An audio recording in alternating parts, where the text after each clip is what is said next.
علیکم السلام ورحمة الله وبرکاته. خیلی خیلی خوشوقت هستم از اینکه در بین اساتید محترم دانشگاه صدرا هستم و بین دوستان عزیز همکار خودم هستم.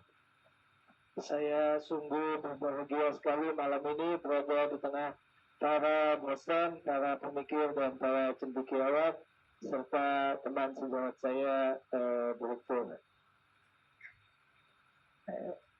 این کتاب به 3 زبان دیگه هم ترجمه شده، ولی انگلیسی و عربی، فارسی هم که خودشون نوشتیم، ولی هیچ کدام با استقبالی که الان ما در اینجا میبینیم روبرو نشده. Buku saya sudah diterjemahkan sebelumnya pada bahasa Arab dan bahasa Inggris, dan ini yang ketiga bahasa Indonesia. Namun sebelumnya tidak pernah terjadi pertemuan dan launching seperti malam ini.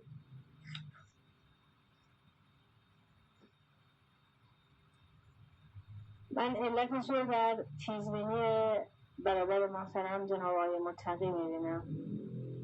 Dan ini semua kembali kepada kepiawaian serta kebijaksanaan yang mulia Dr. Hussein Muttaqi.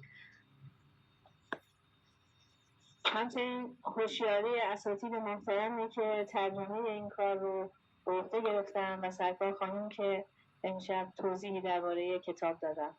Begitu juga kembali kepada para penerjemah dan editor yang telah meluangkan waktunya untuk menerjemahkan buku saya, dan kepada yang mulia pembimbing yaitu Ibu Profesor Dr. Suhaili. من میخوام براتون یه قصه تعریف کنم تا یه مقدار بیشتر روشن بشه که چه کار بزرگی این برادران انجام دادن. Izinkan saya menyampaikan sebuah cerita sehingga dengan cerita itu juga bisa dipahami betapa yang dilakukan oleh Bapak juga Ibu adalah sesuatu yang sangat besar. سال 2000 یک پروفسور امریکایی به نام آقای پراگلر در ایران سخنرانی میکرد.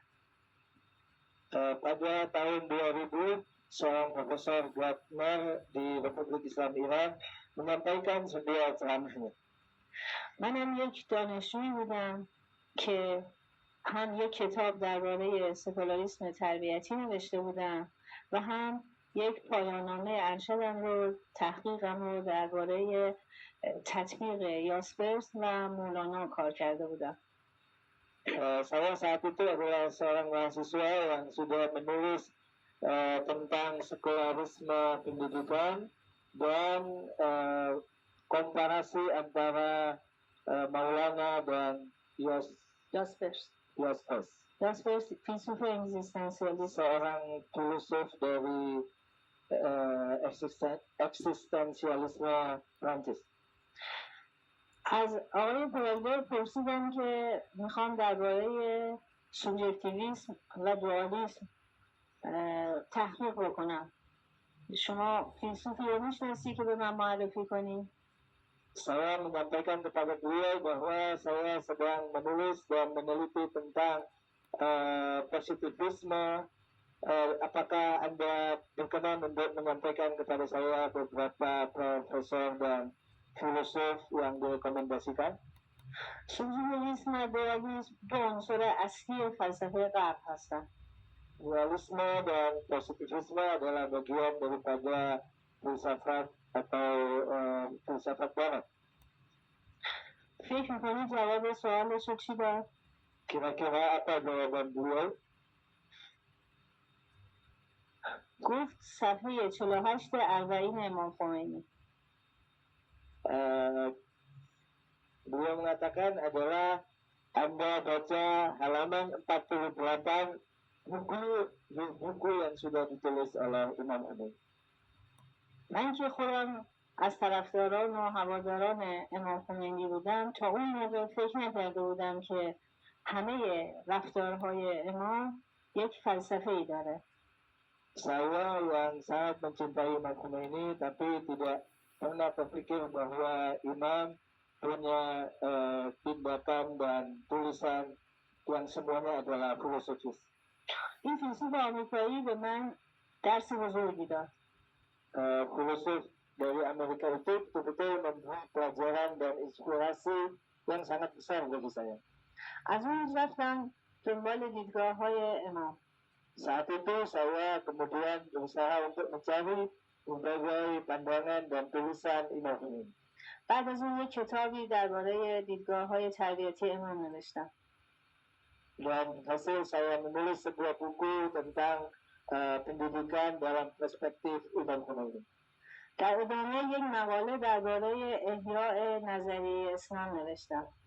Dan juga saya lanjutkan dengan sebuah makalah menghidupkan teori-teori Islam dalam pendidikan. خلاصه این مقاله این بود که جریان احیاگرانه اسلامی مبتنی بر حکمت متعالیه توسعه پیدا کرده. Dan semua dari apa yang saya temukan adalah kembali kepada hikmah kebijaksanaan Imam Khomeini. به طور مشخص امام خمینی علامه طباطبایی و شهید مطهریس معلم بزرگی هستند که از حکمت متعالیه استفاده کردند و جریان جدید فکری اسلامی رو ایجاد کردند. Semuanya kembali kepada hikmah transcendental yaitu sabra yang kemudian saya dapatkan ilmu tersebut dari para filsuf besar seperti Imam Khomeini, Allamah Tabatabai dan selainnya.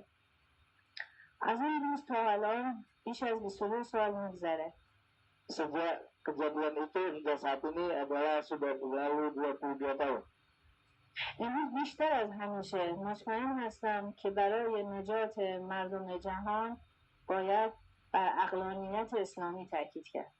Dan kesimpulan saya hari demi hari akan semakin terlihat betapa kita butuh kepada rasionalitas di dalam Islam untuk menyelamatkan masyarakat modern. برادران خواهران عزیز، همونطور که کفار در گذشته پیامبران رو میکشتن، در دوره جدید کفار پیامبر درون یعنی عقل رو از بین برده. Bapak Ibu yang saya muliakan, sebagaimana pada zaman dahulu kita membaca bahwa banyak yang membunuh para nabi, mereka yang disebut kafir itu membunuh para nabi, maka dunia modern banyak juga yang membunuh nabi batin kita, yakni akal dan rasional kita.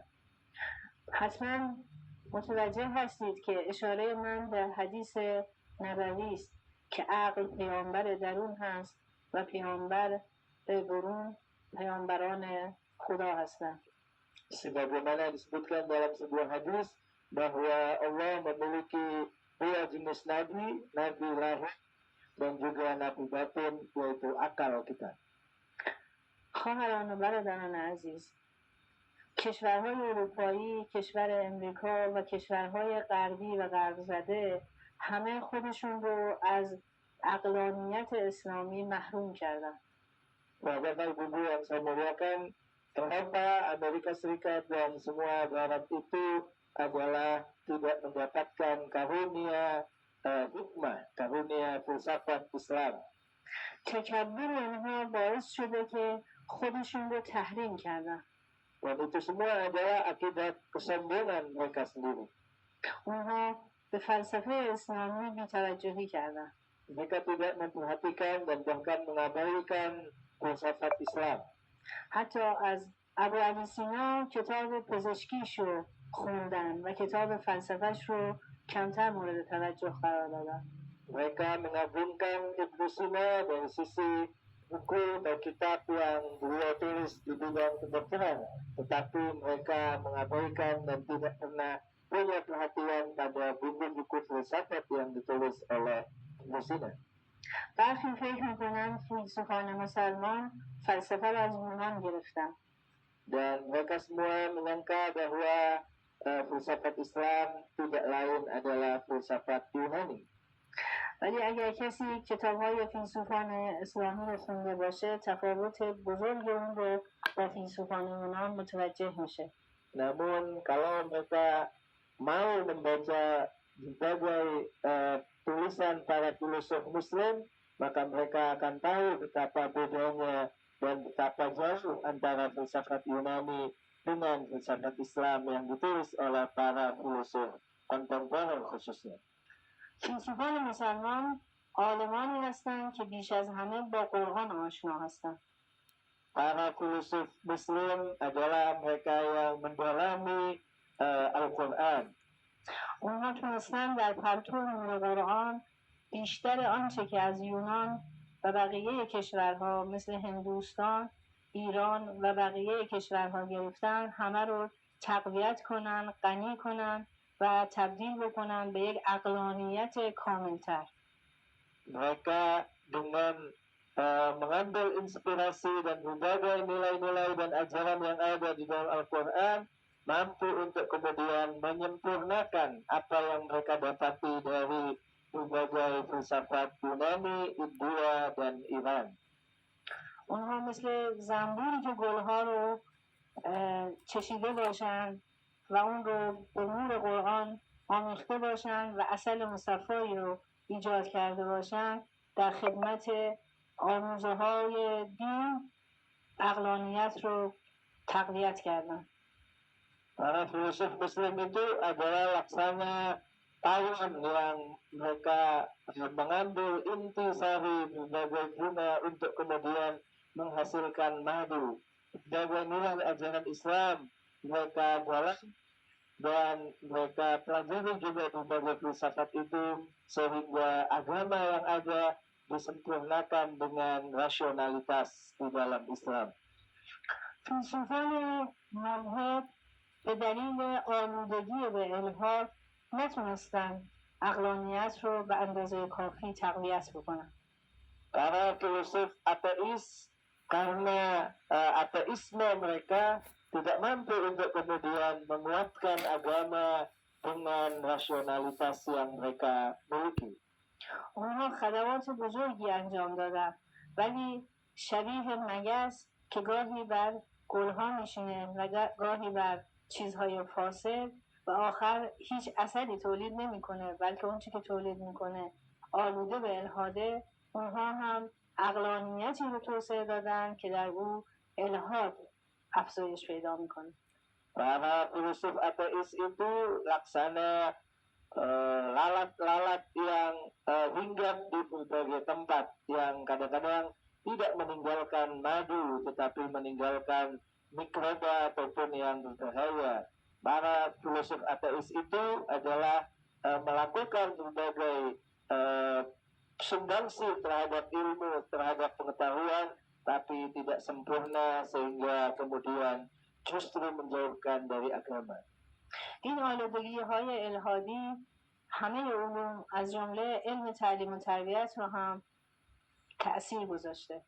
Pemikiran yang menjauhkan dari agama itu mencakup berbagai dimensi dari berbagai ilmu termasuk juga ilmu pendidikan.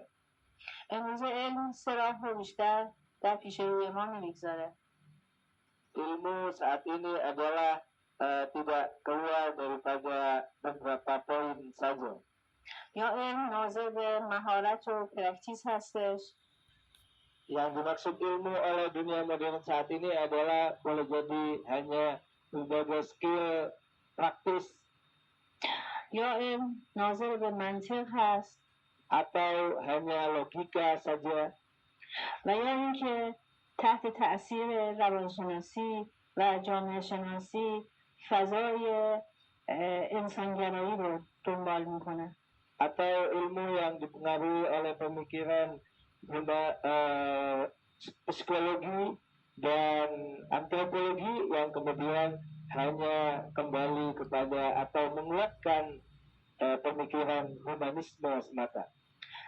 نتیجه این هست که انسان مسئول، انسان خوشبخت، انسان متعالی همه در شاخصهای مادی و دنیوی پروکاست میکنن. Hasil dari semua itu bahwa manusia yang diharapkan, manusia yang berbahagia adalah manusia yang materialis semata, kembalinya kepada materialisme. ماتریالیسم سقف خیلی کوتاهی داره که به زودی سر انسان به اون سقف اصابت میکنه و پشیمان و ناامید دست به خودکشی میزنه.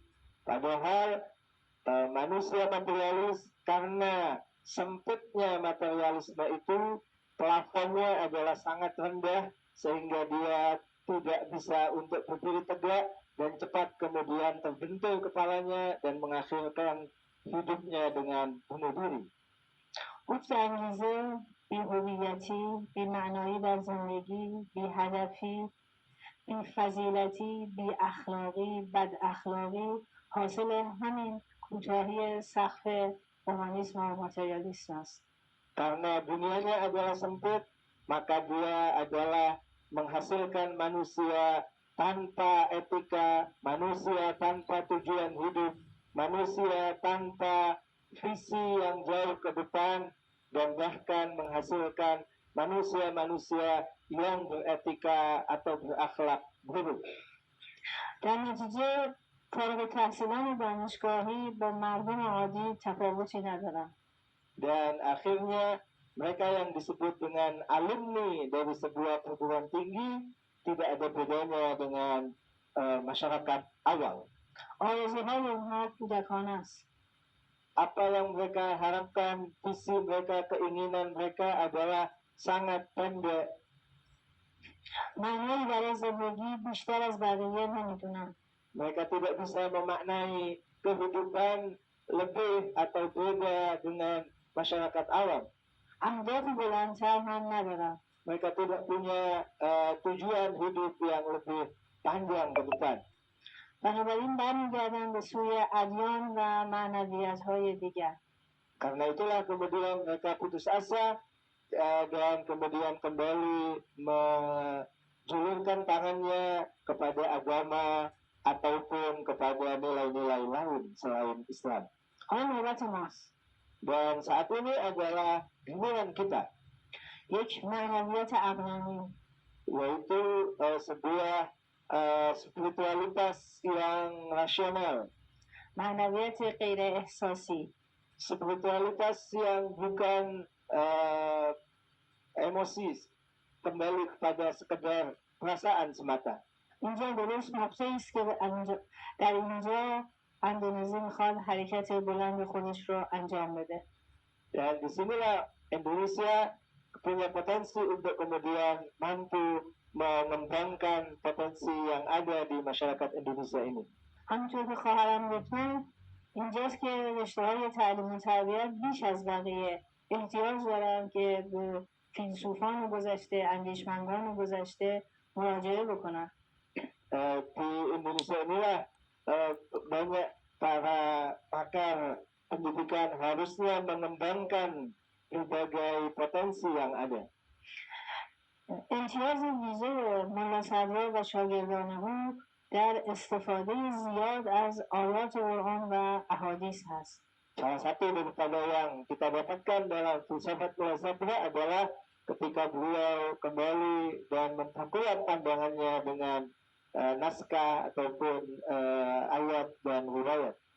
من نمیدونم تفسیر المیزان یا تفسیر تصمیم ترجمه شده به اندونزی یا نه، ولی اگر مقایسه کنید تفاوت این دو تفسیر رو در همین می‌بینید که دیدگاه‌های حکمت متعالیه در مفسر تأثیرگذار بوده. Saya tidak tahu apakah tafsir Al-Mizan dan tafsir Tasnim itu sudah diterjemahkan dalam bahasa Indonesia, tapi kalau orang membacanya akan kelihatan betapa filsafat Islam sangat mewarnai tafsir tersebut. خوشبختانه 50 سال گذشته در ایران مراجعه به فلسفه صدرایی برای توسعه علوم اسلامی تقویت شده.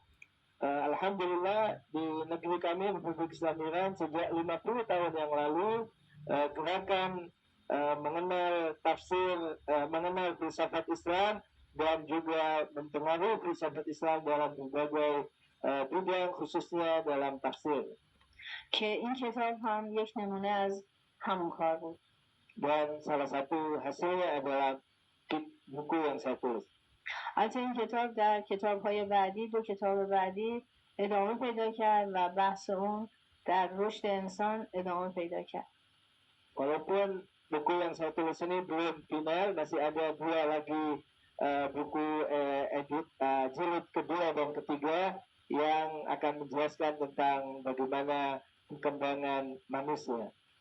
عمیقا قدردانی، تشکر و دعای خیر خودم رو برای مترجمین محترم و به خصوص جناب آقای متقی که باعث این اصلی این کار بودن نثار میکنم و از اینکه این کتاب با رغم دشواری‌هاش ترجمه شد کمال تشکر رو دارم. Karena itu saya ucapkan terima kasih sekali lagi dan apresiasi saya kepada para penerjemah dan editor yang telah menyelesaikan terjemahan buku ini, begitu juga secara khusus kepada Yang Mulia Dr. Hussein Muttaqi. از اساتید محترم تقاضا میکنم اگر ایرانی داره به من حتما خبرش رو بدن. Kepada para dosen, para peneliti yang terhormat, saya juga berharap jika ada catatan pada buku saya, sanggahan, silahkan disampaikan. خیلی متشکرم و السلام علیکم و رحمت الله. Terima kasih.